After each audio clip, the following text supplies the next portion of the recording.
Hi, I'm Professor Nathaniel Carson, and I'm going to be teaching you about government intervention. Now let's begin.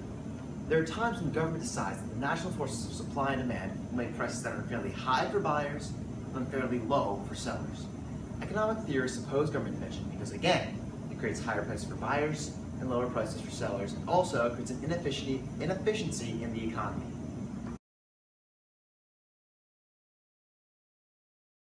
Price floors are a legal minimum on the price at which a good or service can be sold.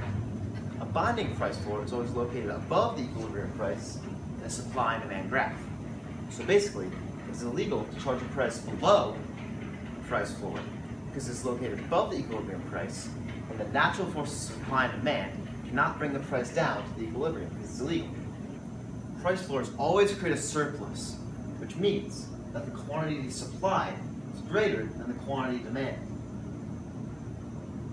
Price floors always benefit the seller because it raises the price but hurts the buyer, which reduces the quantity demanded. This is a non-binding price floor because the price floor, you cannot charge a price below the price floor, but you can charge a price above. So the natural forces of supply and demand will bring this price up back to the equilibrium price.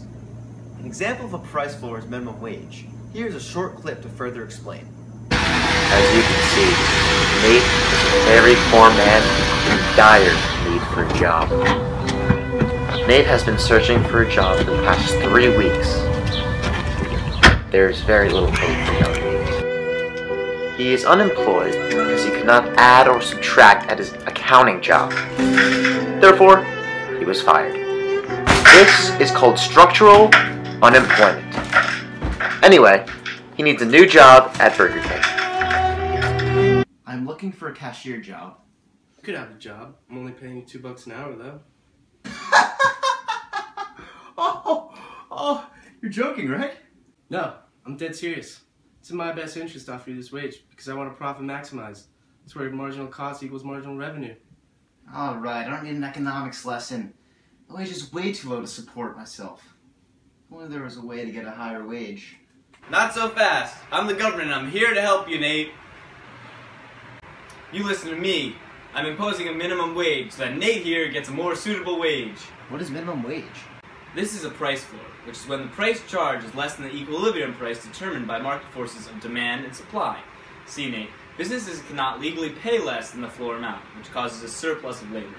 Ah, sweet! Darn you, government.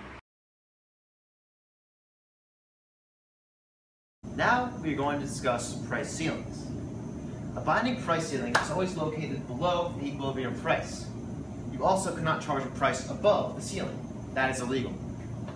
Ceilings cause an emergence of black markets. Sellers risk selling their limited supply for an illegal higher price to buyers who are willing and able to pay a higher price for the product.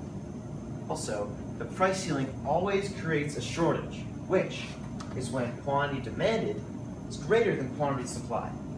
The price ceiling is meant to help buyers by lowering the price from PE to PC, but this hurts sellers by reducing quantity supplied from Q1 to Q2. This is a non-binding price Ceiling. The price ceiling above the equilibrium price will not work because if charging a price above the price ceiling is illegal, firms will have the incentive to go back down to the equilibrium price because it's not legal and they can do it. Rent control is an example of a price ceiling, and now we will watch a short clip in order to better understand a real-life price ceiling. This is Nate. Nate is a single man with no love in his life, with a minimum wage job. As you can see, Nate lives a very depressing life. Hi, I'd like to buy an apartment, but I don't make a lot of money. Something for cheap, bro. Ha! You peasant. I'm not going to offer you a low price. It's not in the best interest for me and my profits. You see, I want to profit maximize, which may lead to a price that's not affordable to you. But, well, that's life, buddy. If only there's a thing to make this apartment affordable. Not so fast, landlord. I'm the government. It's my job to make this apartment affordable for poor Nate. What? I'm imposing a price ceiling, therefore making a price that is affordable for Nate to buy an apartment. That's not fair. I can't profit maximize. Well, landlord, according to economic theorists, I make everything worse. That's not my problem. Hold up! What's a price ceiling? See, a price ceiling is where the government, or me in this case, imposes a price level below the equilibrium price that prevents landlord here from charging a price that is unfair to the public. People want to give me a bad rep, but I'm just trying to help. We will now begin to talk about taxes. Although they are a pain in our neck, the government needs to create taxes in order to create a stable economy. An excise tax is when the government imposes a tax on the sale or consumption of a specific item. Tax incidence measures who pays the tax and to what extent. The burden is greater for the line with greater inelasticity. Let me explain. So, the demand curve is more inelastic here. The demand are the consumers. So, in the tax wedge, the consumers have more tax to pay. Here, the supply is more inelastic. The supply is the producers. So, the producers have more of a tax to pay. If the government imposes an excise tax on the seller, the equilibrium quantity decreases, the equilibrium price increases, buyers pay more for the product, and the sellers receive less for the product. This creates a tax wedge. Now, in a tax wedge, this is the price buyers pay after the tax, point A. This area is the amount of tax paid by the consumers. Of course, this is the equilibrium price before the tax, point B. This area here is the amount of tax paid by the producers, and this is the price sellers receive after the tax, point C. Now, as you can see, the price sellers receive is very low after in a tax wedge, and the price buyers pay after the tax is very high, which creates inefficiency. Also, taxes reduce the consumer and producer surplus in an economy.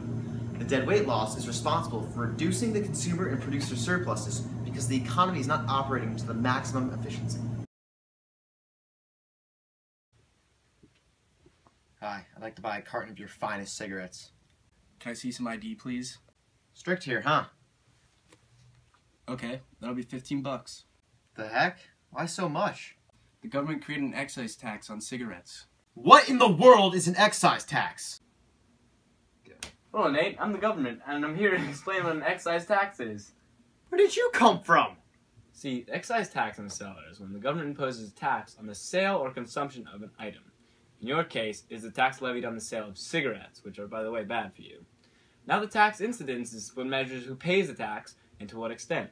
Due to the tax equilibrium, quantity decreases and price increases. Buyers are forced to pay more for the product, and sellers receive less for the product. But why does the government do this? See, Nate, the government needs to make money in the form of tax revenue to provide goods and services to the people, like roads, bridges, and such. Cigarettes are also a negative externality, so high taxes disincentivizes people from purchasing them like you. Well, all this aside, can I buy my cigarettes now? Well, that'll still be $15. Dinkelberg! Question number 1. Assuming the above price line is a binding price control, please identify what the quantity of 15 represents.